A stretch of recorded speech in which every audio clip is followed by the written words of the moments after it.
Hindi lang po ang Pangulo ang may insertion sa budget. Pati po si Congressman Sandro Marcos. Lahat. Again po, ito po ay isang katuwaan lamang. May nagsabi po sa akin at may nag-request subscriber at ito po ay Windra Fanatics. Hiniling po nila na kung maaari mabasahan natin si Ferdinand Alexander Araneta Marcos na kilalang kilala bilang si Sandro Marcos. Ayan. Pinanganak siya noong March 7, 1994. Siya po ay 31 years old. Okay? Alam naman natin na anak siya ni Bongbong Marcos at si Lisa Araneta Marcos. Again po, ito ay isang content, isang katuwaan. Ang tamaan ay huwag magagalit. Wala pong ibig sabihin, itapon ng pangit, ang maganda ay tangkilikin at ang makatutulong ay lalo pa nating bigyan ng pansin. Ito na po tayo. Para po sa mga nag-request. Para po kay Sir Sandro Marcos. Tarot. Ayan po ha. Di-reshuffle ko po. So, maaring baliktad, maaring ano. Ito po ang maganda para makain ako. Ayan. Ayan po ha. So, maaring baliktad ang makuha ko. Maaari namang patihaya. Bahala na po. Basta ito po ay rumble. Pakita mo sa akin. Sandro Marcos. Kung ano nakikita nyo kay noong Sandro Marcos. Sa dalawa. 3 lang po muna aking pipili. Nakikita nyo po ito? Ito po ngayon ang ating si Sandro Marcos. Actually, dito makikita mo may pinagkakaabalahan siya. Hawak niya ngayon ang upuan niya pero nakikita niyo po ito na marami siyang iniisip. Sobrang dami ng iniisip na mostly po ang iniisip na ito ay isang problema ng pinansyal. I don't know kung ano po ang iniisip niya dun sa pinansyal. Mamaya po may isa pang tarot. Nakikita niyo, nag-iisip siya talagang actually itong financial na to supposedly ito ngayon ay intriga. Financial na intriga. So, ibig sabihin nito, may kinasasangkutan siya tungkol dito sa intriga ng maraming salapi. At iyon, hawak niya ang isang stick at nag-iisip siya. Ito. Didikitan po natin. Actually, taga-interpret lang po ako ng tarot. Kung makikita niyo po dito, may 2 tao. Pagkatapos yung 2 taong yan ay nasa isang lugar kung saan may palasyo. Nakita niyo po ba ito? So dito ay pinaliliwanag na itong pinansyal na ito, itong maraming perang ito na nakikita ninyo na nasa isang puno, ibig sabihin po nito ay may kinalaman sa kanyang ina't ama. Alam naman natin di ba? Tamaan po ay huwag magagalit, ako po yung interpreter lang. Ang linaw po, palasyo, babae, lalaki. At ito ay kasaganaan. So sino po ba ang nasa palasyo? Di po ba ang presidente at ang asawa ng presidente? Kung makikita nyo po, ito si Sandro, ibig sabihin, dawit po siya sa anumang aligasyon na ibinabato at ipinupukol sa kanyang ina't ama. Ayan po, yan. Ang linaw po, ayan na. Susundan po natin. Ayan. At maging sa anumang, kaya po nakahiga, ito po yung ibig sabihin, anumang kasalanan, anumang problema, anumang mangyayari, madadawit at madadawit po siya. Ayan. Pangit po ito ha, kung ito po yung makararating sa kinauukulan kay Sir Sandro, ayan. Kayo po ang unang nabunod dahil kayo naman po ang kinakausap. Tapos ito po ay ang kasalukuyan ninyo pong kalagayan. Pangit po ito. Bakit po pangit ito? Kung mapapansin ninyo, ito ay stress at depression. So, kinakailangan nyo pong malampasan. Magkakaroon po kayo ng health problem. Ito po ay tungkol sa depression at ito rin po ay tungkol sa matinding kalungkutan. So, ingatan lang po ang inyong kalusugan, ingatan lang po ang inyong kaisipan. Dahil mayroon po, ito po, nakita nyo po ito. Sir Sandro, mayroon po kayong isang problemahin na kahit paikot-ikutin po ang sitwasyon, mabe-blame po kayo. Ito ay isang aligasyon or ito ay isang bintang or ito ay isang tao nalulutang. Bukod po sa ibang mga lumulutang ngayon, ito po ay may darating na tao nalulutang at magpo-point out sa inyo at magsasabi ng isang intriga tungkol po sa inyong pagkatao. Hindi ko po alam kung sino ito. Ayan po. Isang tao bigla na lang lulutang, biglang magsasalita at may sasabihin po sa inyong pagkatao. Kaya po nakahiga, ito po ay pagkatao, ito po ay depression, magdudulot ng depression ang pagsasalita nitong taong ito. Hindi ko po siya makita rito kung babae o lalaki, pero dito po lumalabas po ay mga papeles. Hindi ko alam kung ano yun. Pero ito'y papeles, maaaring sa pagkatao nyo or papeles, maaaring sa mga sa pera o ano paman. Ayan po ha. Nakita ko lang po ito.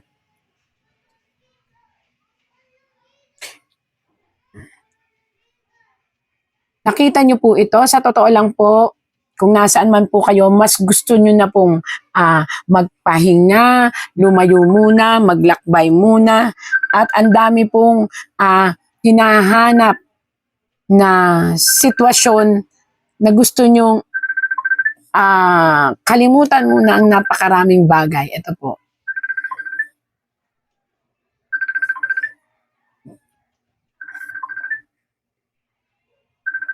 Aha. Ito po ay tungkol sa iyong ina. Naaapektuhan ka sa lahat ng mga decision making ng iyong ina dahil may gusto kang patunayan sa iyong magulang na kaya mo nang mag-stand alone. Ito po yun.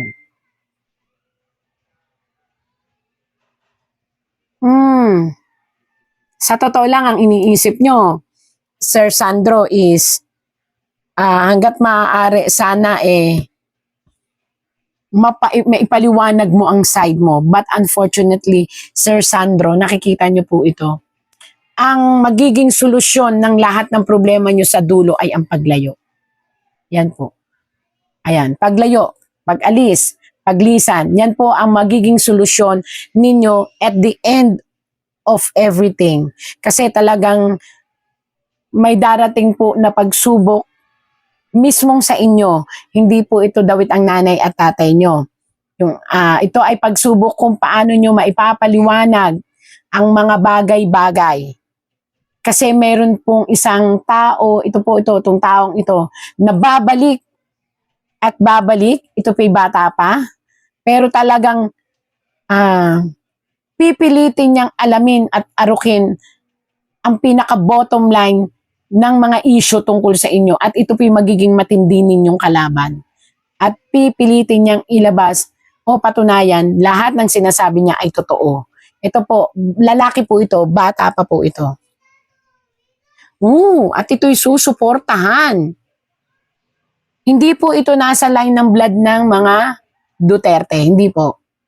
Ito ay susuportahan ng isang estado o ng isang malakas na maaaring kasi po ito ay tao pero maaaring di po ito isang malakas na institusyon na sama-sama. Ito, sinasabi ko sa inyo na taong ito. Bata pa po ito.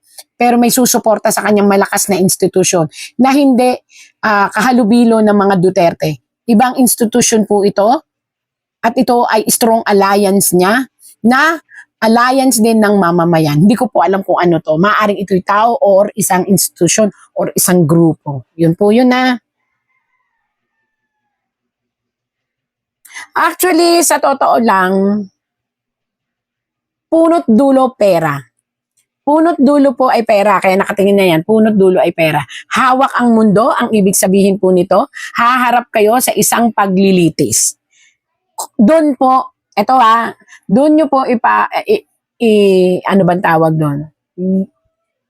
Ilaban kung ano man ang gusto nyo pong ilaban dahil may isang taong tatayo at ihaharap kayo sa isang paglilitis. Itong paglilitis na ito ay mapapakinig ng buong sambayanan at malalaman kung ano man po ang inyong, kumbaga sa didepende ang lahat sa inyong hawak na ebidensya. Yun po ang sabi dito. Ayan. Magigipit lang po kayo, sir, dun sa taong lalabas. Hindi ko alam kung sino tong taong to na babaliktad sa inyong pamilya, bukod po sa babae. May isa pa pong lalaki na lalabas. At itong lalaking ito ay maaaring magsisiwalat ng inyong buong ikaw o pagkatao. Lalaki po, ayan.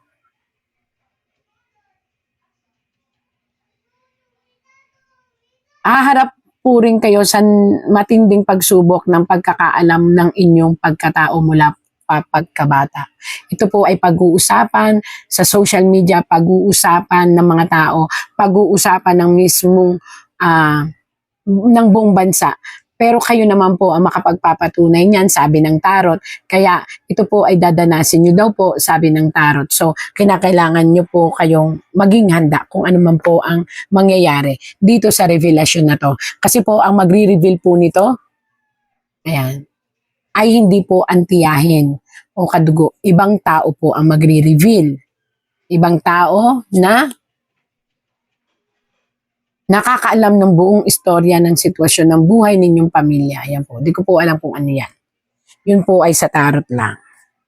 Yun po ay interpret ko lang po yun sa tarot. Huwag naman po magagalit ang sino man pong tatamaan. Kumbaga ito ay binabasa ko lang po.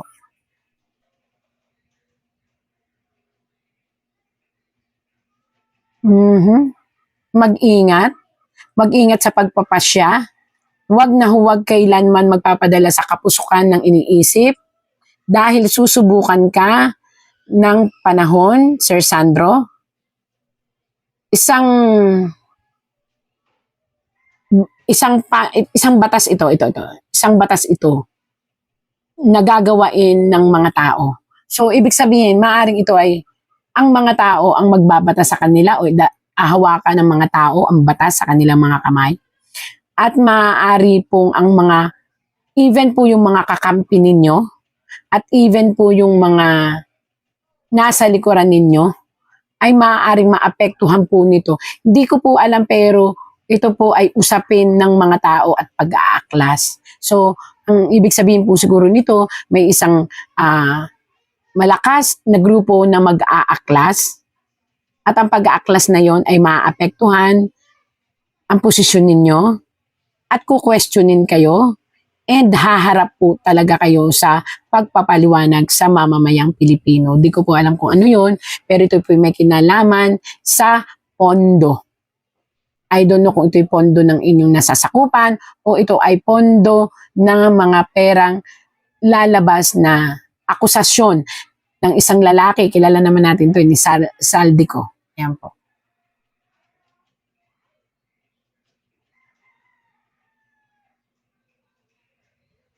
Pagpapalaya ng emosyon. Ibig sabihin po nito, kinakailangan pong huwag na huwag gagamitin ang emosyon. Lalong-lalo na kung sa kalaban po sa politika. Babagsak po ang paniniwala at integridad ng mga tao sa inyo kapag po pinatulan ninyo ang isang gulo na mayroong emosyon. So, ibig sabihin po nito, meron kayong makakalaban na tao. Bata pa to eh. Bukod po dun kay Kiko Barsaga eh. Kasi dito sa isa kay Kiko po to eh. Pero ito iba po to. Bagong sibol na politiko na mukhang kakalabanin po kayo. I mean, kalaban siguro na diskusyon.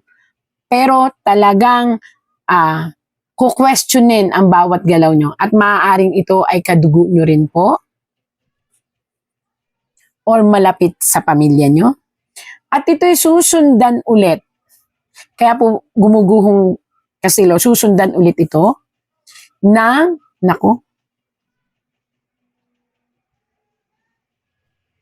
mag-asawa. May mag-asawa po na politiko rin siguro ito, nababatikos din po sa inyo. Mag-asawa po ito, ha? So, ang makakalaban nyo po na lumalabas dito ay isang bagong sibol na lalaki, bata pa, nakaupo rin sa isang magandang politikong posisyon. Maaring ito'y kadugo nyo po. Ito naman po ay paghahangad nila na alamin at ilabas ang katotohanan sa mga pagsangkot ng pangalan mo. Pero ito ay kinakailangan ninyong gamitan ng huwag mapusok na emosyon upang hindi lumabas itong mag-asawang ito na parang ito po ay nasa dugo nyo rin. Ano ba yan? At gusto nilang ipatunayan na hindi nila kinukonsente ang anumang kamalian ng ina, ama at anak na nakaupo, na nandun po kayo. Ay naku po, ang dami po. Magsusulputan ang mga bagong kabataang henerasyon. 7 bagong kabataang lalaking henerasyon ang kakalaban po. At bukod po doon yung Kiko na nakita ko doon, Kiko. Talagang niname drop ko kasi nakita ko naman, nakikita rin naman sa mga balita di ba? Bukod pa po kay Kiko, mayroon pa pong 7 bagong nagsusulputang magagaling na kumbaga ang past life nila, sila yung mga katipunero at naglalaban-laban at inilalaban nila ang katiwalian na nakikita nila. 7 po ito. 7 nagugwapuhang katipunero na nabuhay ngayong panahon natin. At puro bagong sibulto, puro bata. At 2 mag-asawa ang makakalaban or pupuna or magiging kadibatihan or magpupumilit na lumaban sa mga sitwasyong nakikita. At pointed po na kanilang makakalaban ay si Sir Sandro. Kasi siya po ang hinuhulaan ko. So anong dapat gawin? Kailangan wag mapusok. Kung ano ang sagot, tanong lang. Tanong, sagot. Walang emosyon na dapat na magkapikunan. Batas sa batas ang iiral. Para po ang inyong political career ay hindi matulad sa politikang ginagampanan ng inyong ama. And again, sa huli po, kailangan pong tumanggap ng kamalian kung meron man upang magkaroon ng believe or paano ba yon? Maipaliwanag nyo ng maayos kung ano talaga ang sitwasyon ng inyong pamumuno, ng inyong inuupuan at ano ba ang sitwasyon sa pagkadawit ninyo sa lahat ng nangyayari sa palasyo. Yun lang po. Maraming salamat po. Again and again po, this is Windra. Lagi po nating kakatandaan, God gives miracle every day. Gusto nyo bang magalit, ha? Maipapanood ako sa inyong video. Kaya lang bubulong lang ako kasi nandito ako sa airport Panoorin nyo ang video ito para magalit kayo. So we were supposed to meet the president at the time, but instead, hinarap kami sa 3 tao. Hindi ko na lang babanggitin kung sino. But we were put in front of 3 people, and they essentially, asked, ano plano mo, ano magagawa mo para sa amin, etc., etc.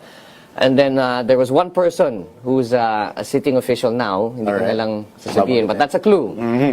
He's a sitting official now. Sinabi niya kay Pangulo na, sige, suportahan ka namin on the condition that kami yung mamimili ng ES, kami yung mamimili ng Speaker, kami mamimili ng Senate President, kami mamimili ng Secretary, basta marami silang hiningi. Marami silang hiningi. I can imagine them saying. And then when we left the palace, tumingin tatay ko sa akin.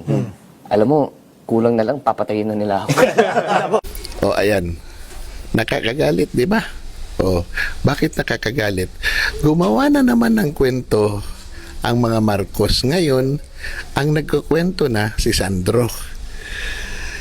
Sinungaling yung batang yan, isipin mo. Ngayon lang nila ginawa yung mga nangyari doon sa Ilocos Norte na flood control at sa Ilocos Norte na mga tulay ni Super Mario.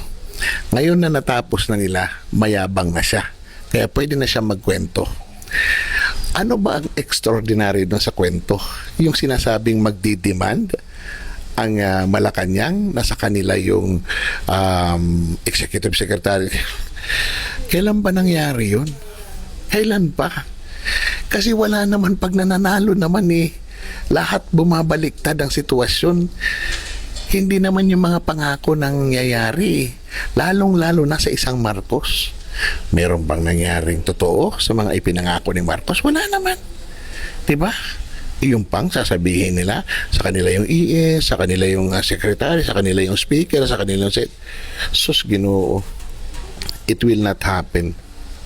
Walang gagawa ng demand na yun. Ito yung totoo. Gusto nilang targetin si Bongo. Gusto nilang sirain si Bongo.